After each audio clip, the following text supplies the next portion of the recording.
ladies and gentlemen, welcome back to the Bucket Think Tank for Hush 2 Electric Boogaloo, Batman issue 162.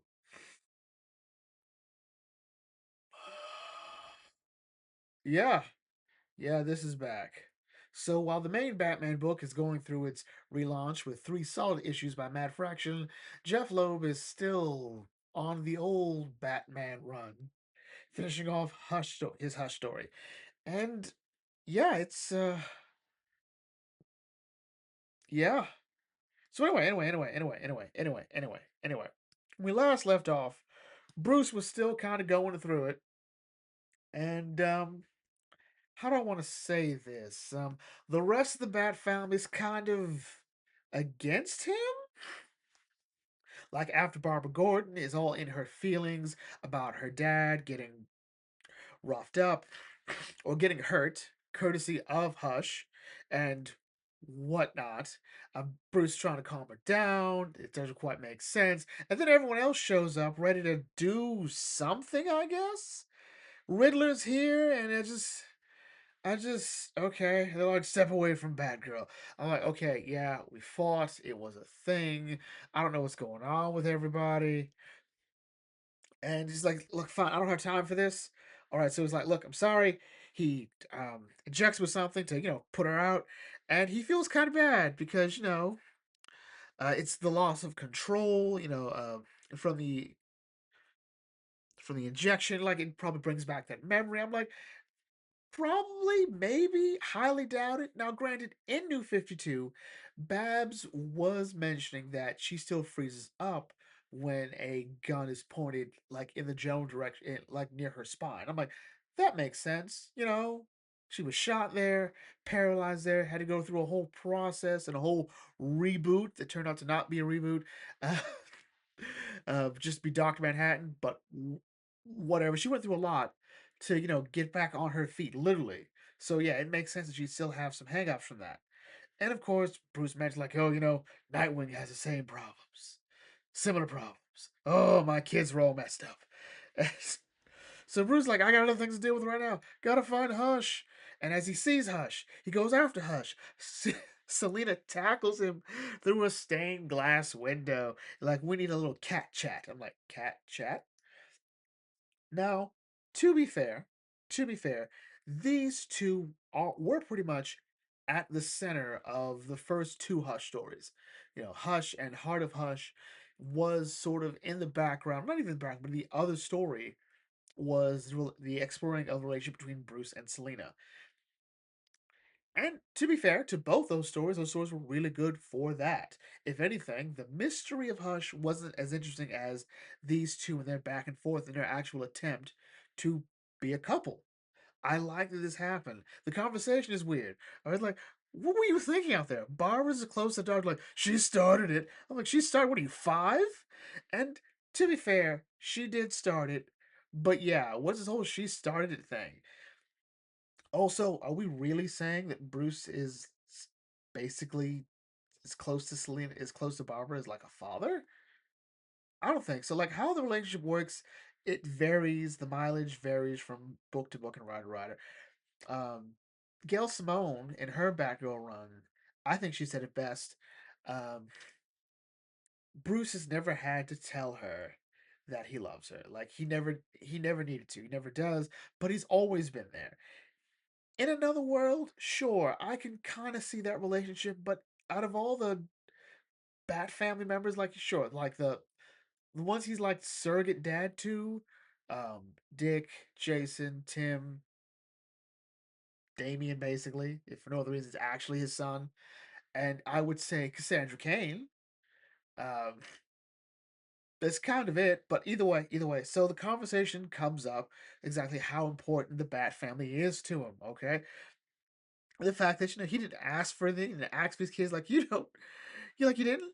I remember you telling him that for a man who doesn't want any strings in his life, he's got a bunch of them. All right, and whether you like it or not, those strings will pull at him. Like pretty much saying like, look, for someone who likes to be a loner, let's not act like that's true. Or you've always had this support family. All right, and Selina has accepted that there's probably a wall that she'll never let down All right, a wall that you created to protect a 10-year-old boy. I like that Bruce's age changes depending on the writers, because in some stories Bruce was 7 when it happened, in some stories he's 10, some he's younger than that, somewhere in between that. He's either 7 to 10 years old when his parents were murdered in front of him.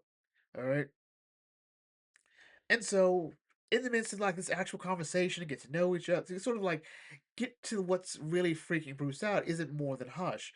It's also where we stop this to remind Bruce, like, Bruce, your kids love you. And before we even get to that even more, Damien comes in, wraps a grappling hook around him, and pulls him out with a motorcycle onto the streets of Gotham. Yippee ki Is he trying to? This has to be a simulation. This has to be fake. All right, first of all, when has Damien ever said yippee ki All right, as he drags his dad through the streets of Gotham City, hitting trucks, concrete, cars. He should. Oh, he's. Oh, Damien's out of the will. Damien's out of the will. Good thing Talia is super rich. Oh, because he's out of the will. I don't care what anyone says. And then Riddler shows up in his stupid costume. What is this? Is his jacket held together by a question mark?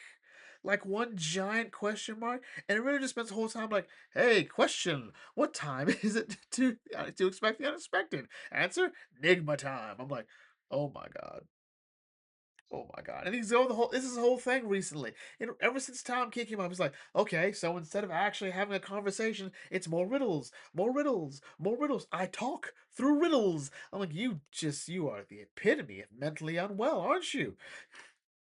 And Bruce's like, you know what? You are fighting way too well. You're wearing an exoskeleton, aren't you? Like you're wearing like a little fight suit. That's adorable. I'm gonna shock it. There we go. Cause this is stupid. This is stupid. And like, why are you with him? And all the other thing, get as to you, Bruce. You have friends in low places. I'm like, what? And then Jason comes in the Batmobile. Is like, oh, they brought Jason back. Okay.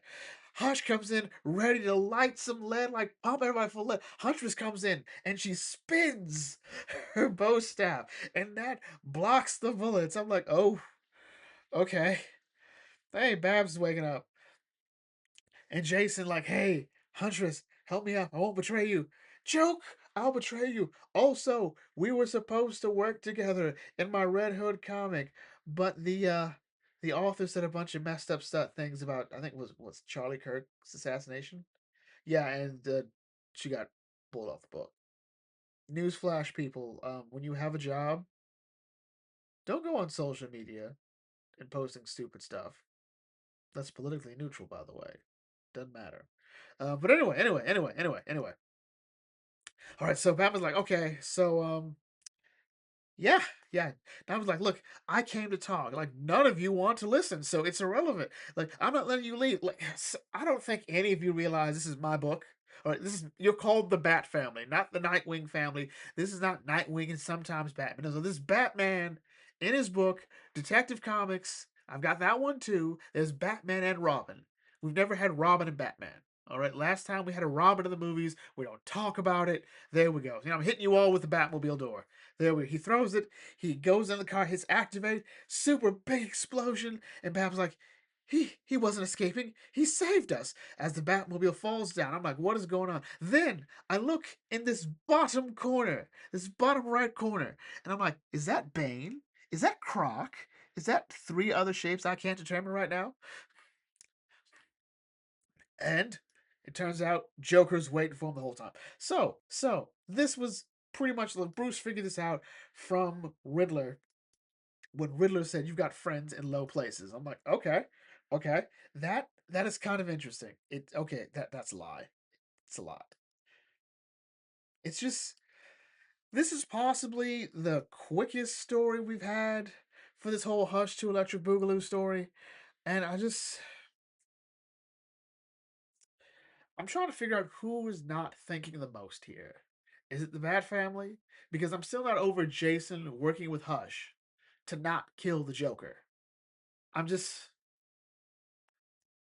that loses me every time. I'm like, so you knew there was no way Bruce was gonna let Joker die. Like he's wired that he has to save people. Okay, doesn't matter who they are. He has to. His dad is a doc. His dad was a doctor. Okay, Hippocratic oath. That's him.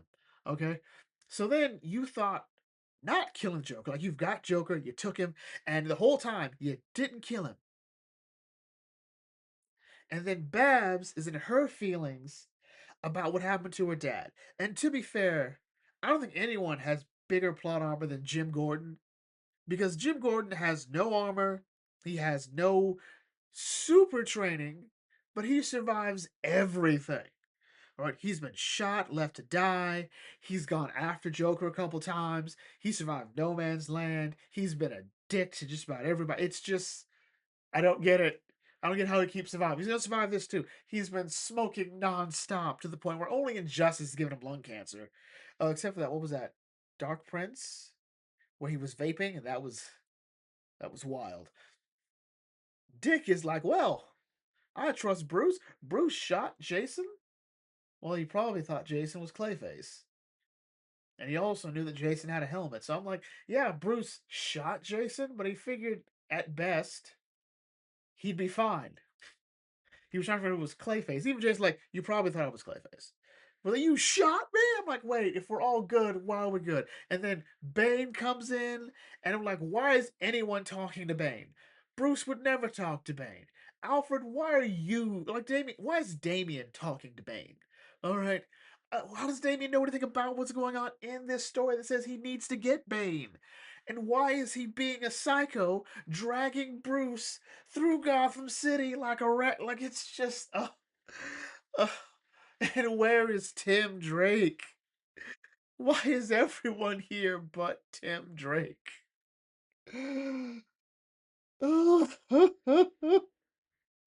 Why is this still the best issue so far of this ass story? Again, this will only work if it's a simulation. Because I can think only a simulation will really wear that god awful jacket.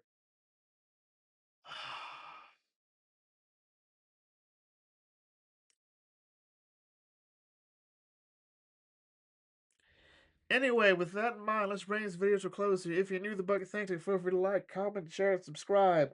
Smash the thumbs up button, and I will catch you all later. This is the Bucket Think Tank signing off. Thanks for watching as always. May your fandom, unlike this book, serve you well.